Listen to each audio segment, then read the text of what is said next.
So, Freedom Day, July the 19th, is on track. The Health Secretary, Sajid Javid, has told MPs, he says the 4 tests they needed to meet have been met. Boris Johnson is likely to tell us, though, that life won't be returning to normal straight away and urging caution as COVID cases continue to rise. Let's talk to our political correspondent, Tom Harwood. I mean, this was well trailed. We are talking about England, worth stressing that all the time. No real surprises, but he did acknowledge there was a risk to this. He certainly did, and he said that whatever time we reopen, there will be a risk. The Prime Minister has been saying for quite some time now that we will see a third wave, sort of setting the stage for that. But I thought it was very interesting that Sajid Javid said that this was the most responsible decision he could make. The most responsible, opening now rather than opening later. And he used this metaphor of waves and walls, saying that even though our vaccine wall isn't as high now as it will be several months down the road, the wave that we'll see in the summer, when the weather is good, when the schools are closed, will be smaller, that wall will stop it better than if we waited and the wave hit us in the winter. Even if we had a higher wall, that wave would be bigger and it would hit our hospitalisations and hospitals and medical staff harder. So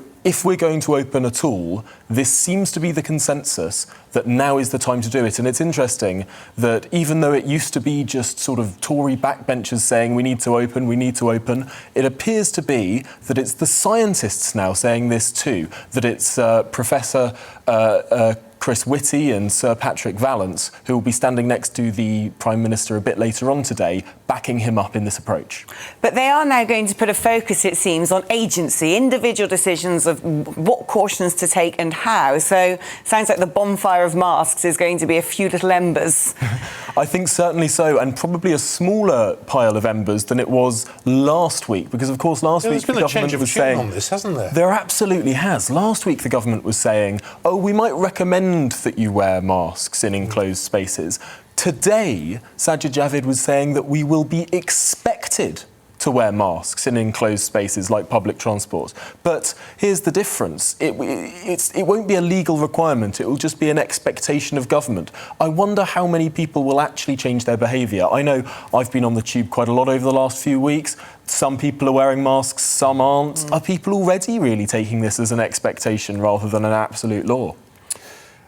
Just interesting, and Jonathan Ashworth made the point about masks, but Sajid Javid gave us the figures, didn't he, for expected number of cases. He said even if it gets to 100,000, the level of hospitalisation is manageable. And the quote from him was, if not now, when? Yes, and the questions that Jonathan Ashworth, the Labour Shadow Health Secretary, was asking was, what are our expected hospitalisations? Because the government has announced that they expect cases could reach 100,000 a day, an enormous number of cases, but they haven't announced how many hospitalisations they expect that to make. Probably because it's not particularly pretty. There will be an exit wave, there will be a third wave, but the calculation here is that it will be less bad if we do it now compared to the winter, and also it will be manageable. It won't overwhelm the NHS. The NHS will have more hospitalisations. It will be a tough time. And I think that the government really want to stress that we're not through with the pandemic yet, but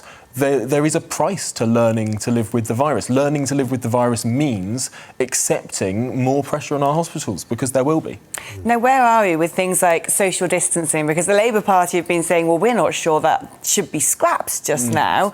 But it's a little bit patchy, isn't it, on what the government's actually telling us? There is. We had one answer today on that conundrum. Why is the government expecting people to wear masks on public transport, but then when it comes to nightclubs, they seem to be opening them and they don't really work if everyone's wearing masks? Well, Sajid Javid mentioned something called COVID certification, which to you and me, we might call vaccine passports. This is something that has been trialled in these trial events that the government has been running throughout the country. I don't know if you saw the Liverpool nightclub and some sporting games as well. Well, COVID certification will be a feature of the NHS app where you can prove that you've had 2 jabs. If you've had them over 2 weeks ago, that counts as COVID certification. If you've had a negative lateral flow test in the last 2 days, that counts as COVID certification.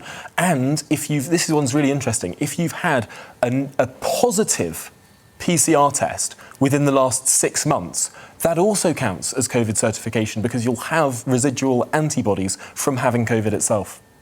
It's so July 19th is the date, but there are more and more caveats appearing, and when everybody says, is this a one-way road, nobody's going to say yes.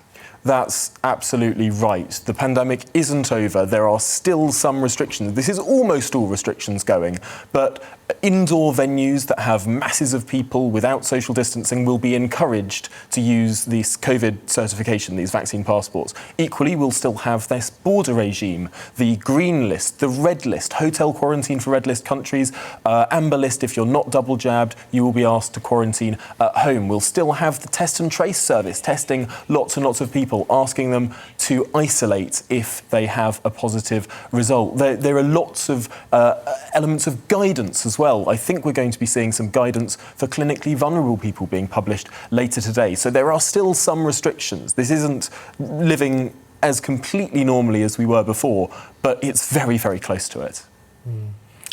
Don't go away. We'll be returning to this, I'm sure, a little later on. But Tom, thank you very much.